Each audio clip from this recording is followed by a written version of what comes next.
maman, chère, honorable, chère excellence. Bébé, attends. L'Agence congolaise de prestations et services SARL, la solution rapide pour toute activité des transactions immobilières en République démocratique du Congo.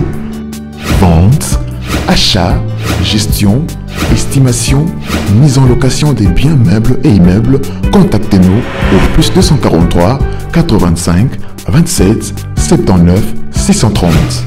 Vous avez une parcelle à vendre, un terrain, une villa, une concession, un bureau et un appartement à vendre ou à louer. Contactez-nous au plus 243 85 27 79 630. La CPS SARL est la première société et grand réseau spécialisé dans la vente et l'achat des biens immobiliers. Pour plus d'informations, visitez-nous sur le www.acpssarl.com. Agence congolaise de prestations et services SARL, votre agence de proximité. Mbote la famille, mbote libota nangai, esengo mingi ya ko présenter bino lupango oyo tutelemi liboso na yango. Lupango eza na droite na biso oyo mur eza moins ouvert, donc place to laksa o liboso na biso awa. Donc awa toye ko laksa bino parcelle moko eza ya koteka pour erto lo barake soki toye boye c'est que eza vraiment urgent pour la vente na yango. Donc awa toza troisième parcelle na Makadam.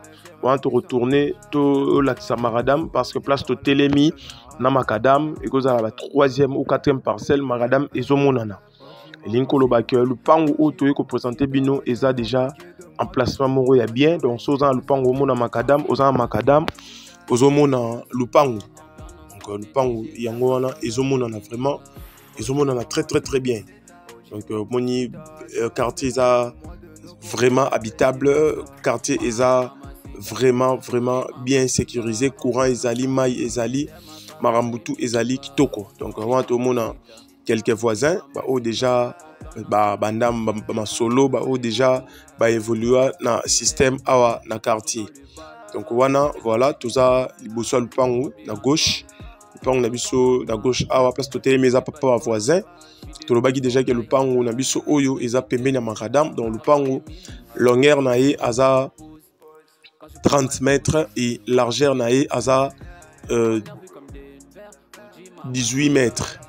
Donc au biso 18 mètres, pardon 30 mètres sur 18. Donc on a une place to telemi awa mulai nyonso boye ya mur oyo eza 30 mètres oyo tozo teka yango, donc tozo teka lokola 30 mètres sur 18 na bandeli lupango na biso na ndenga liboso a mur obomona to tambola oyo eza morcellement eza 30 mètres et na 30 mètres wana kokota na kati eza 18 mètres et partie miso eza 13 mètres pour eza légèrement trapézoïdal wana erto kokota na kati nde toko expliquer maram onyo so tozolo balibanda ke eza trapèze bomona ba signe to tchichi na mur pour na morcellement. Donc ba signe o eza ba signe ya morcellement.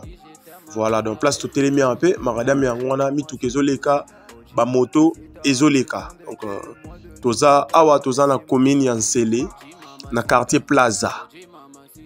Donc toi na Nsele na localité ya Plaza na quartier Canada.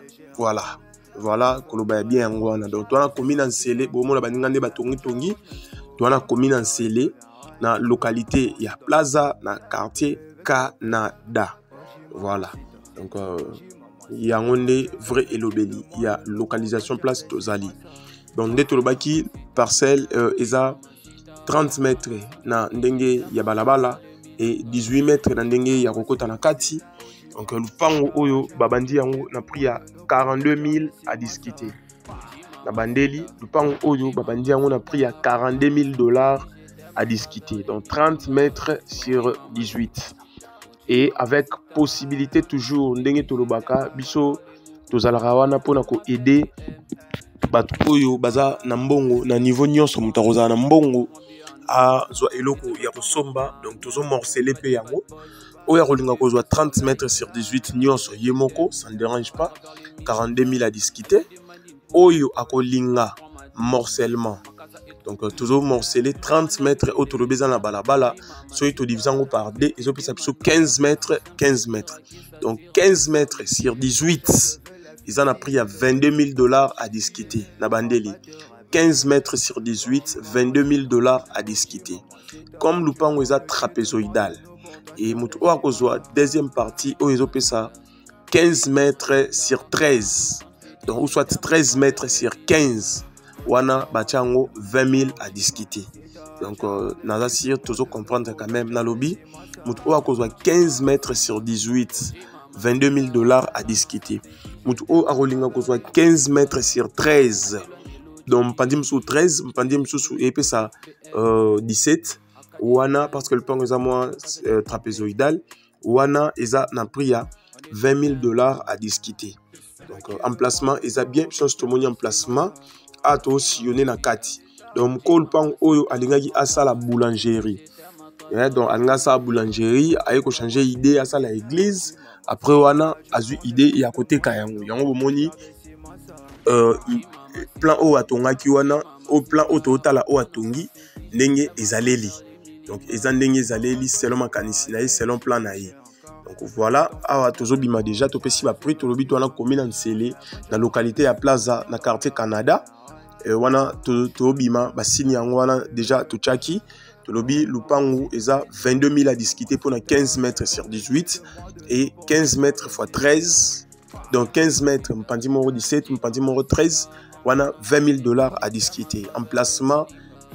4e parcelle na Macadam où il y a Plaza. Donc, au terminal pango na Macadam, mituka ezoleka.